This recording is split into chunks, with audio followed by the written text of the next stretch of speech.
All right. Hey, welcome to the Ritchie Roundup. I am TJ Ritchie, the green-eyed patriot, America's coolest conservative. A conservative provocateur. That's what I am.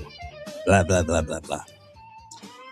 Okay, thank you for checking out this podcast. And I'm going to take off my shirt, and then I'm going to call it a podcast. I'm going to be flexing all up on you. That's what I'm going to be doing. Okay, so there was a tragedy that happened last night. There were a bunch of Islamic extremist Marxists, communists who were elected to office in New York. And you go, well, that's about typical for New York. But what's happening, I was just talking about this at the end of my radio show tonight, and that is that the Democrat Party is being swallowed up by these Islamic extremist communists by design. So the plan is come in, take over the party that would be the easiest to take over, and that's the Democrats, because these people that are taking it over are doing it from a perspective of anti-Americanism. They hate America. Oh, they hate America. So they're not going to go and try to take over the Republican Party for sure, because we love America. The Democrats are the emotional ones. They're the ones who don't really care that much for America. They pretend they don't, and they try to tear down everything in America is rotten and needs to be fixed, and it's racist and it's homophobic and it's misogynistic and, all of the things that the Democrats stand for. But this is a different thing. This is the enemy of America. These are people, like I just played a clip on my other show of a woman who was elected and she won the primary for state senate in New York, who there's footage of her saying that 9/11 was something that we deserved because of racism, white supremacy, and Islamophobia, which, by the way, there's no such thing as Islamophobia. It doesn't exist. It's just another thing the Democrats created. But they're about to see. They do everything for power, but they're about to see their power go away. A bunch of them lost last night, a bunch of, rotten establishment Democrats. They're standing outside screaming at Hakeem Big Sleepy Indica Jeffries, Big Mule Face Jeffries. You're next, you're next, you're next. They call it, they're calling it Democratic socialism, but that's not what it is. It is full communist, anti-American, anti-capitalist, Islamic communism. So I thought this is pretty important for you to hear tonight. This is a man who is in the United States of America from South Africa. And by the way, this is also a war on white people. All of these Mandami characters that follow him around, they're in the same, cut from the same cloth, from the same, pig cloth that he's from. They hate white people. They hate America. They hate everything that's made this country great. They hate freedom, liberty, capitalism, all of it. So listen to this guy. I have a very stern warning for all Americans. If you would like to see what your country would look like in 20 years if you don't stand up against these radical leftists and radical socialists, go turn the TV on or go onto the internet and go search South Africa. It is the world's biggest DEI project failure. That's why you don't of it very easily. That's why they try silence people that look like me, because I've seen it. I've seen how quickly and how drastically a country can decay into absolute anarchy, where your railway systems don't work, people are raped every 2 or 3 minutes, the crime is through the roof, the murder rate is through the roof, they start chanting, kill white people on national TV. I will just tell you, you need to stand up. Whether it's by voting or saying no in your local areas, your schools, stand up, because this, what you've got here, these houses with no fences over there, that will disappear in a heartbeat. Those flags will be known as racism and hatred. Your American flag, yes, mark my words. I've seen this. Well, how many times are we told that now already? That the American flag represents division and hatred, makes people nervous. It's so complicated, such a complicated issue, the American flag. So we're already headed that way. Already headed this with my own eyes. I'm only 39 years old. I haven't heard about it. I've lived through it and I've seen it. So this is a very, very stern warning for you. I say it with love because I'm here in the United States working and farming, paying my taxes, raising grass-fed meat for you because I was persecuted in South Africa based on the color of my skin. So honestly, if you want to preserve this beautiful, beautiful freedom, safety, and security, stand up and say something and do something. Don't be silenced. America is a beacon of hope for the world. It is, in my opinion, the last frontier of the West. We've lost England. England's gone. Europe is busy decaying and falling. So this is what it is, ladies and gentlemen. This is the beacon of hope for all of us, including myself. So I say it with a very warm heart. God bless America, and may he shine his face upon each and every single one of you. How about that?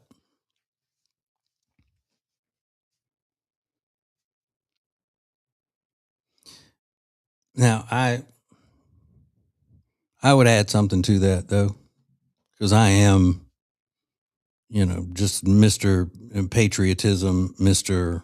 Red-blooded, raised in the South, vibrating phone and all. We are allowed to protect ourselves in the United States. We are allowed to have things that protect us in our homes and in our lives. We better make sure that we've got that protection. That's the difference. That's the reason that the United States hasn't already been taken over by Marxists and Islamists and so forth. It's basically just why the United States hasn't been completely taken over by the left. That's why they hate the Second Amendment so much. But see, the left, the people who run the Democrat Party, the commucrats, the what I call professional Democrats, have lost control of their house. They have been played. Because when you are going in to take over an entity, it's so much easier to take it over if you know the people running it are not just themselves. They don't have just causes that make them exist. They're not built around solid foundations of faith and belief in what they stand for. The Democrat Party doesn't stand for anything. The Democrat Party is just absolutely fraudulent. It's built on lies and deceit and fraud, trickery.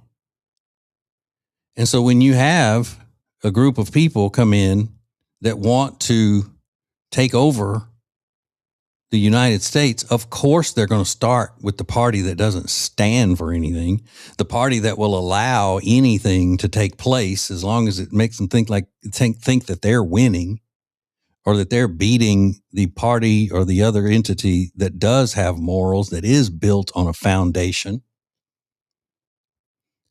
How far do you think these Islamic communists would have gotten, how much inroads would they have made in the Republican Party? None. But by taking over the Democrat Party, we can't just say, oh, well, that's them for it. Democrats suck anyway. They should have known better. Look, now they're being, we can't do that. We can't afford to do that as Americans who cherish our freedom, because they're not taking over the Democrat Party to be the other political party. They're taking over the Democrat Party as the first step to taking over America. They're not just our neighbors who have a different culture that we can learn from and everything. They are here. So many of them are here for domination. And you know how we know that? Because they tell us. Hello, they tell us.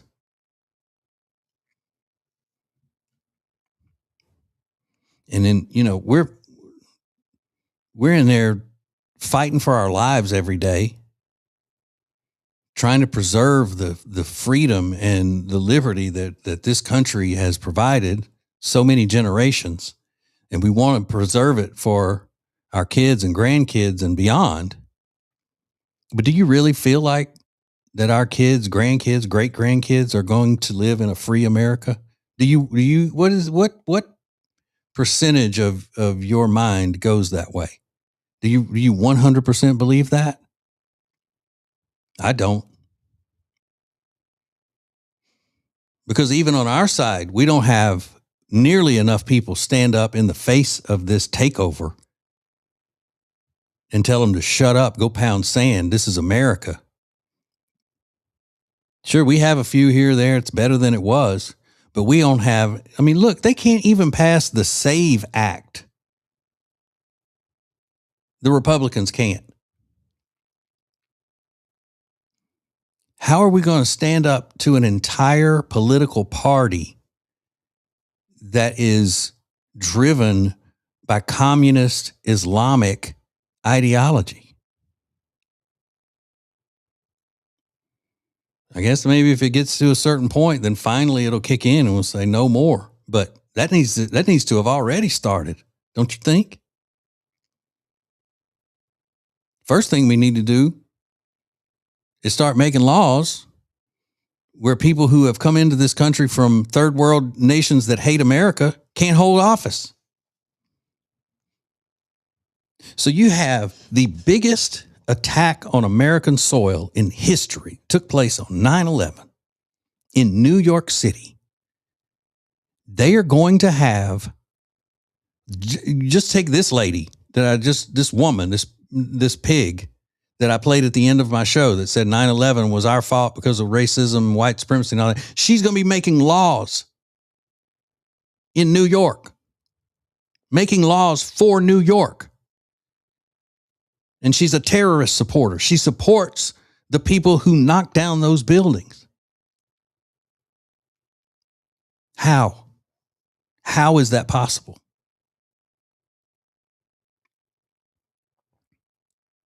How is it possible that somebody like Ilhan Omar comes in here from Somalia, hating this country, declaring that everything she does is for Somalia first, suspected of fraud in many, many ways, including how she became a citizen or how she got into the country legally through fraud, supposedly. How is she still allowed to serve in the U.S. House of Representatives making laws for the rest of us when she hates us? She hates our way of life. She hates everything about America. How does that make sense at all? Denaturalize and deport for our own preservation.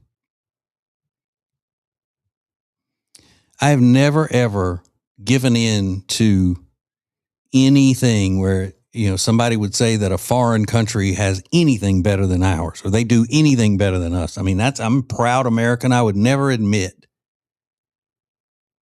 No country in the world does. We're American. If we do it, that's the way it should be done. That's my attitude. Except now. There's a country that I think is handling the situation way better than we have handled it, and they continue to handle it better than we do as a country, and that's Poland. Go look up how Poland has handled quote unquote migrants, third world immigrants, refugees. They don't have any. And they don't care whether you call them racist or Islamophobic or not. They don't give a damn. They are there to preserve their people and their way of life. And by God, that's what they're doing. Check Poland's crime rates.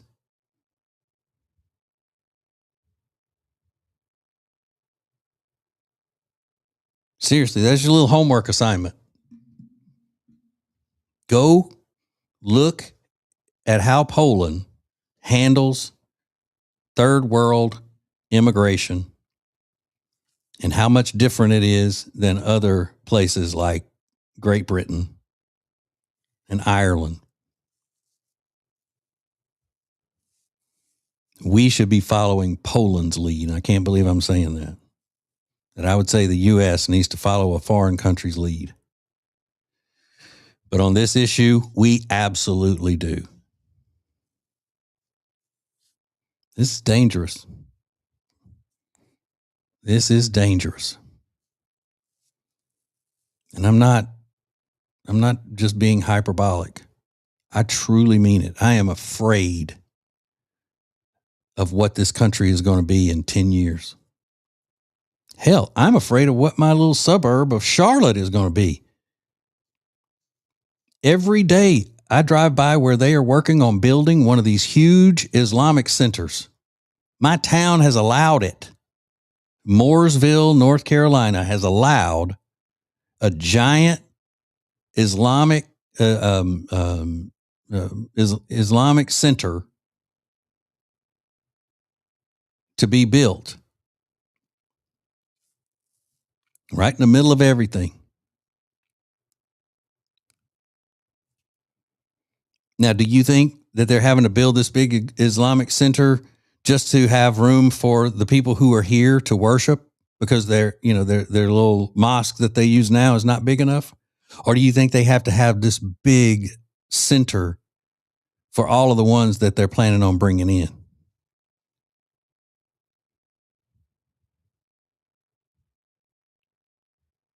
I would think it is for the ones that they're planning on bringing in. There are also apartments going up on every corner. That's by design as well. So it's here. Look at Texas. Look at Michigan, Minnesota. Let me give you this statistic again that I gave at the end of my radio show.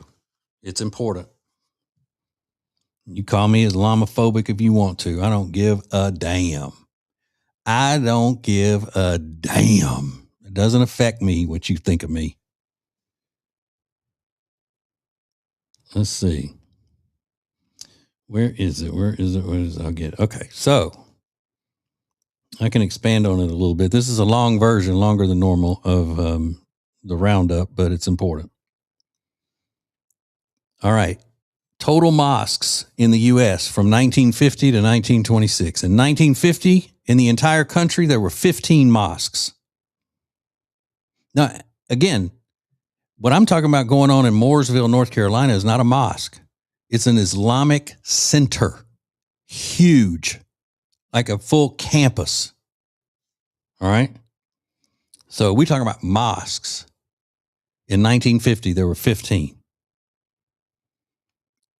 1980, there were 350 mosques in America. In the year 2000, there were 1,209. In the year 2026, 3,150 plus. And I know the plus is probably for the ones that are being built around the country, because the one I can pass by every day is a plus because it's not complete yet. So when they're forcing, this is the thing about the leftists. When it comes to Christianity, you got somebody who's a Christian that wants to pray or tell somebody about Jesus. Don't you shove your religion down my throat. Stop shoving your religion down people's throats. But you got an entire downtown area of a major city that's flooded with Muslims with the call to prayer in the evening or in the morning, and they're blocking streets and sidewalks, and they're all out there, and the bells are ringing, and the sounds are going, and they're all praying. Not one leftist walks up and they say, "Hey, stop shoving your religion down my throat.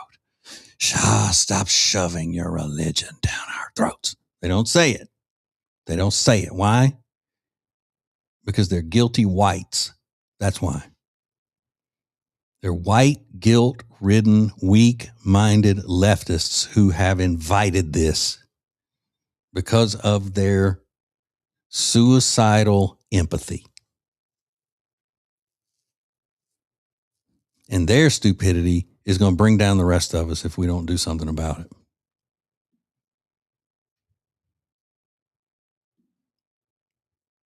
Again, in 1980, there were 350 mosques in the United States. In 2026, there are 31,150 plus.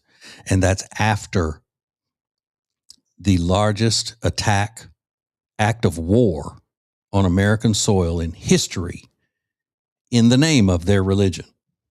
Don't forget that. We were attacked in the name of their religion. We were attacked because of their religion. Yet here we are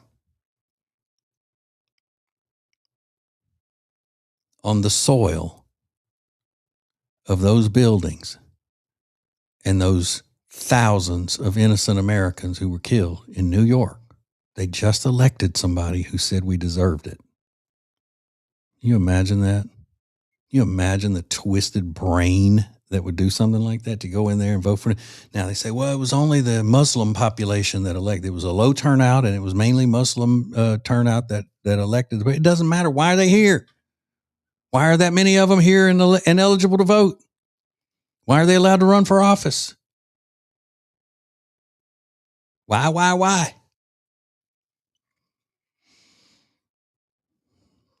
Once again, thank you, Democrats. You've done a great job for the country. You're doing wonderfully. Really helping us out here. Bunch of idiots. All right. I don't know whether I'm going to be able to sleep or not. I got to go to bed, but I don't know if I'm going to be able to sleep. My pressure's up. I done got my pressure up, y'all. Go check out all my other podcasts and everything at tjritchie.com. Apple Podcasts, Spotify, YouTube. Well, I mean, wherever you're not listening to or watching this, you go get the other ones, whatever. You know what I'm saying. All right. Good night.